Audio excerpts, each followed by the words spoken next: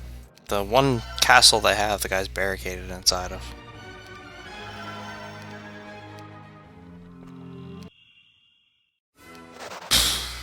Didn't pay attention to the losses. Nice. Mainly because there shouldn't have been any losses, but to each their own.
Damn, rush mid.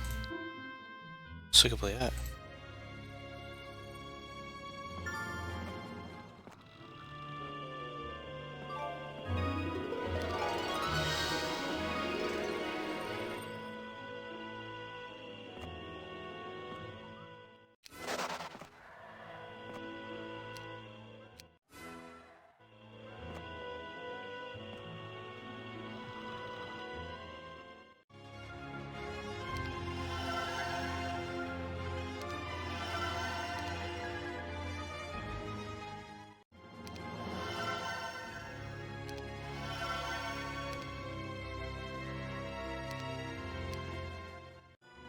Just as I suspected, Mad King Griffinheart sent an assassin after his own son. I received word from Niven this morning that someone recently tried to kill him, and if not for the messenger I sent to warn him, the assassin might have succeeded. The killer came in the middle of the night disguised as a monk loyal to Niven's cause. By the time he slipped into Niven's tent, Droglo had already spotted him. As Niven described it, the monk drew a long blade from the folds of his robes, but before he could attack, Droglo jumped on the killer's back and dragged him to the ground. There was a brief struggle, ending with the assassin's death. Yeah, Droglo! What a bro! What a bro! Tatalia power!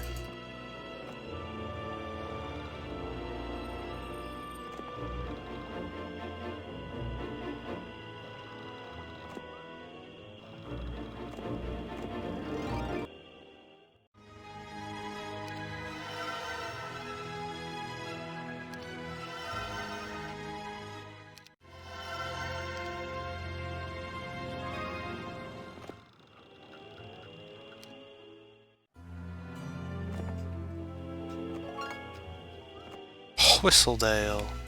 Ooh.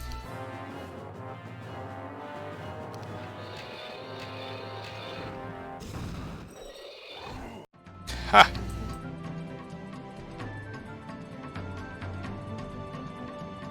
Hose mad.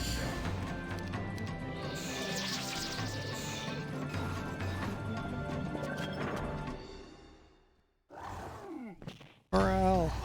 Of course not.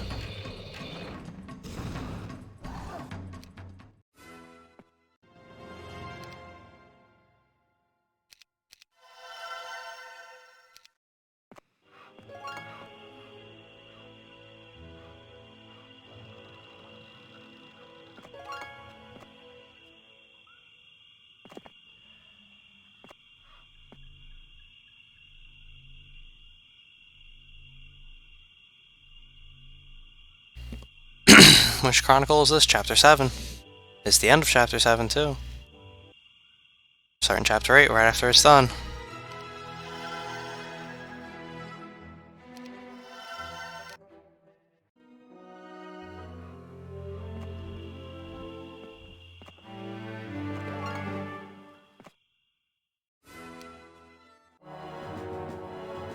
Yes, and then Tuesday, Heroes 4. I cannot stream tomorrow.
That's the one I saw.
Wow.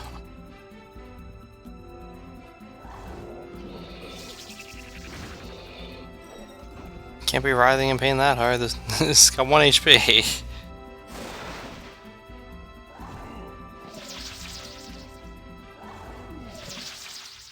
Wow. The double morale. Thought it was just a kid's tale.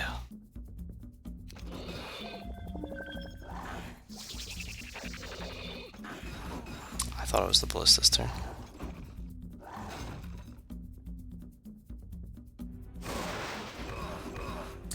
Oh, kill him.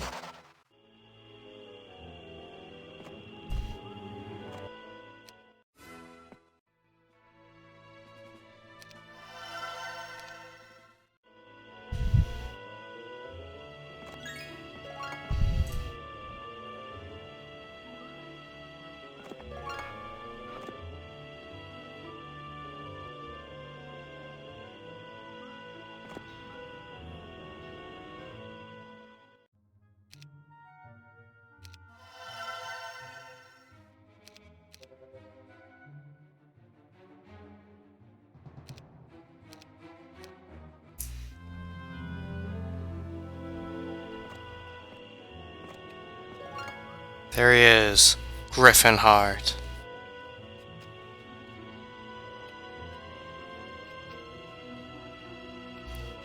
On an open field. Hey, 7th. Still gotta trigger spoilers first, yeah.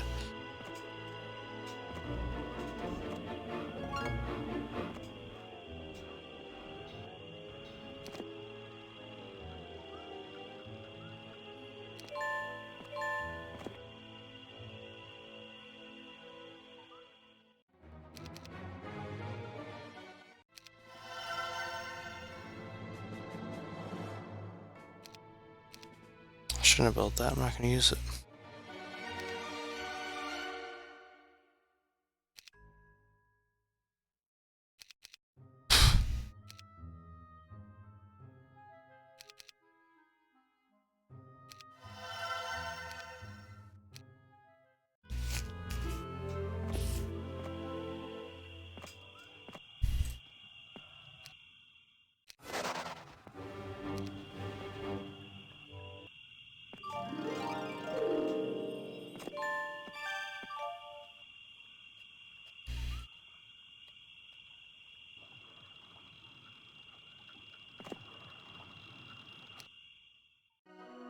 Today, Droglo, representing Tatalia, and Nian, representing Arathia, signed a treaty stating that no man, woman, or creature can hold another as slave. Nian has a difficult task ahead of him restructuring Arathia's economy now that he's freed all the slaves, but I think the boy is up to the task. Perhaps this bold agreement will spread to other nations as well.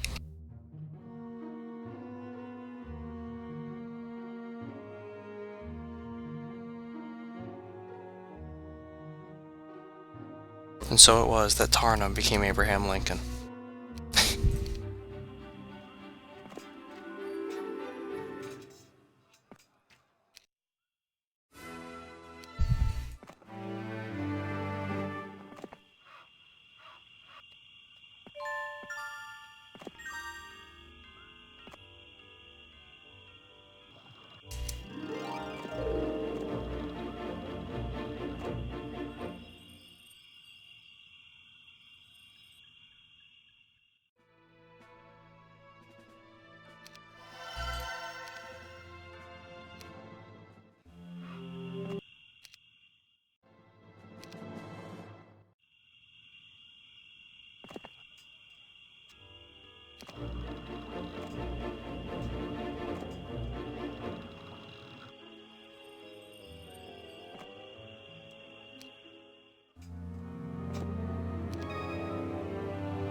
And that's that.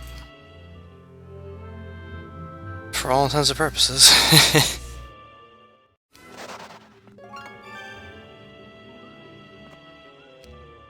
I asked Droglo to rejoin my army now that we're getting closer to defeating Mad King Griffinheart. It's good to have the boy around again. There are still a few things I want to teach him before I have to leave, and as long as he's at my side, I can protect him from harm. Droglo doesn't know it yet, but he's the future of Tatalia. If these creatures of the swamp are ever going to build a nation, they'll need a strong leader.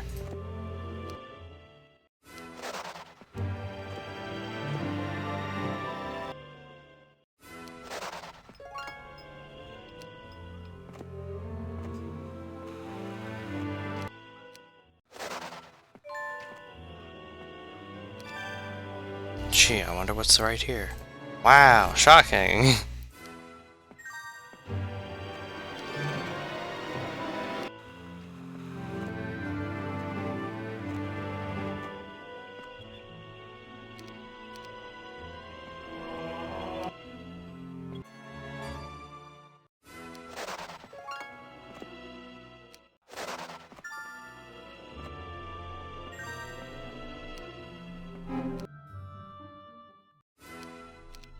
Not a ram's hive, that is shocking.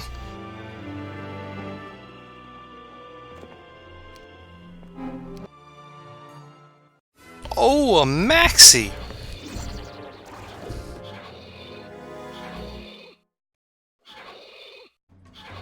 Oh, this was dumb of me. Obviously they were gonna kill it on the first turn.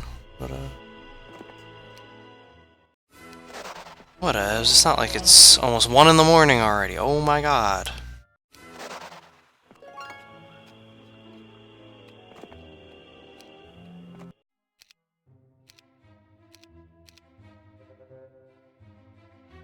How has this boring chronicle taken so goddamn long?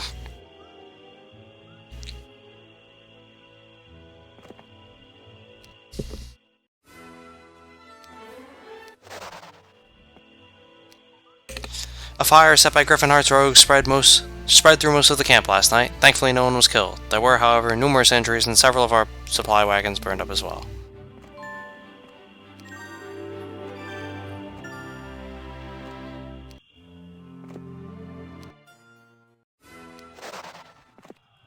There it is.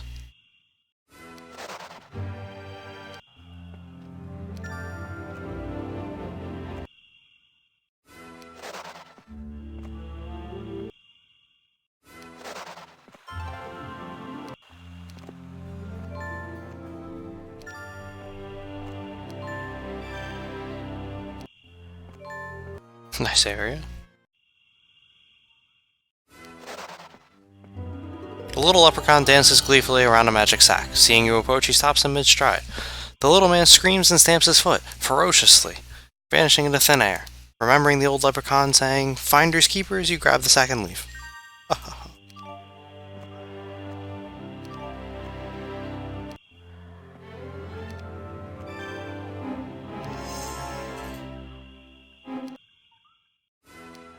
Oh, a maxi.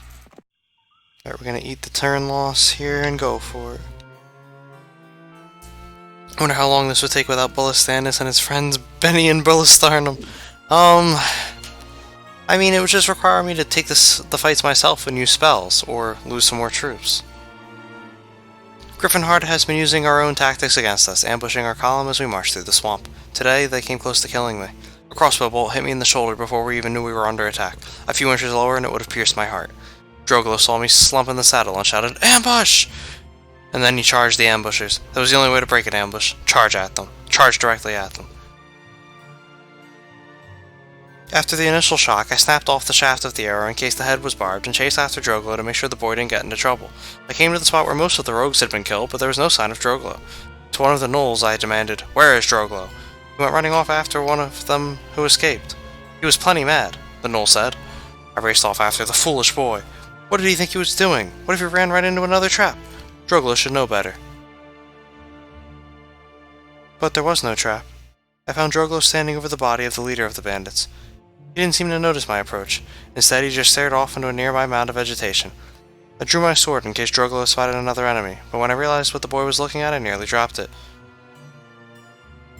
I looked around to the swamp, spotting the signs that we were standing in the middle of what had once been a busy town, abandoned for who knows how many years. Nature had reclaimed the land. But what I thought had been a mound turned out to be the cracked head and torso of a giant statue of a man. It had fallen on its side. Vines hugged it tightly like a dying child. Drogo turned slowly to look at me. "It's you!" "Yes," I said. "Oh, that statue they made of him. Ah. Back when he controlled the area." "Let me explain," I said, entering Droglo's tent. The boy hadn't said a word to me since we saw the statue yesterday.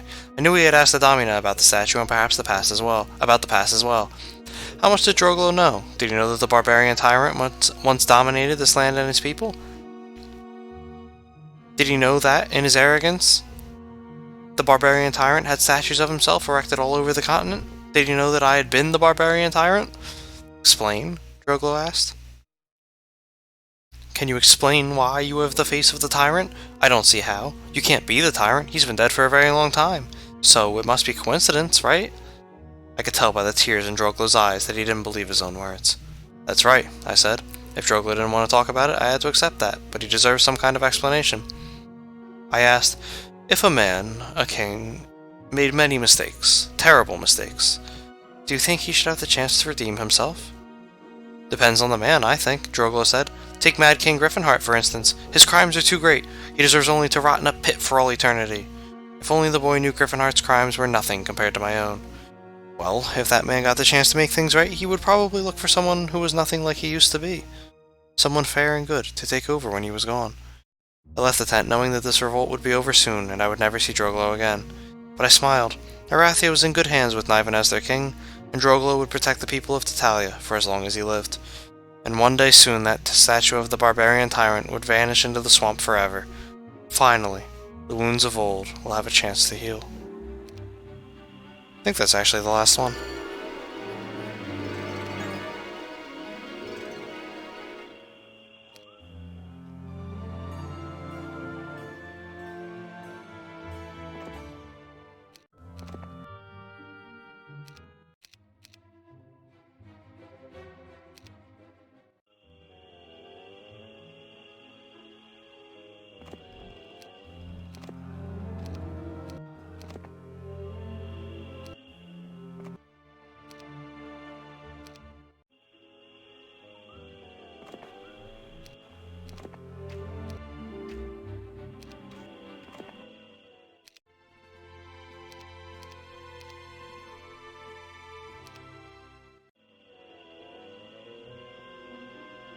Bingham, oh my god.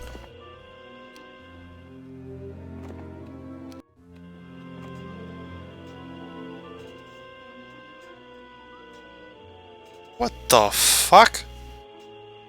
They left openings? Wow.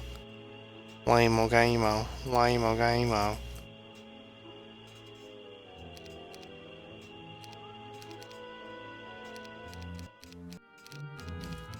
Alright, well, we're gonna take the town, obviously. And that was the last one.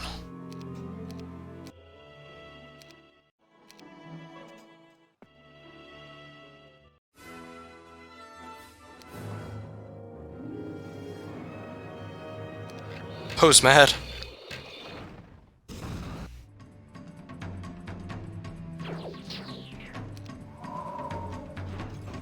Took pikeman instead of marksman. Interesting.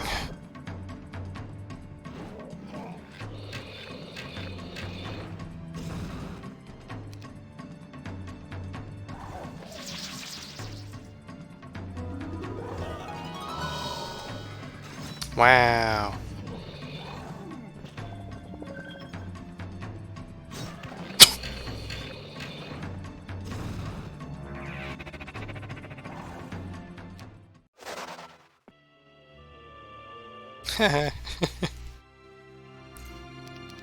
Now I have 20 good AAs. Griffin Heart, your time has come. Burn them all. Damn, Tap Dancing Ninja, right before the... well, right before the last chapter, which is better than this one. Thanks for stopping by. Much appreciated. And there it is. Red has been vanquished. We put him down. Mad King Griffinheart's army fought to the last man. In all the chaos, Tarnum faced Griffinheart himself, but although the immortal hero was a far better swordsman, the two leaders dealt each other a mortal blow. That night, before the Tatalians could bury him, Tarnum's body disappeared. So obviously he did that on purpose. In case anyone didn't pick up on that.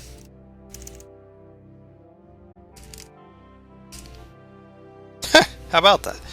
Number 2, King Stannis, Revolt of the Beastmasters, 2210 score,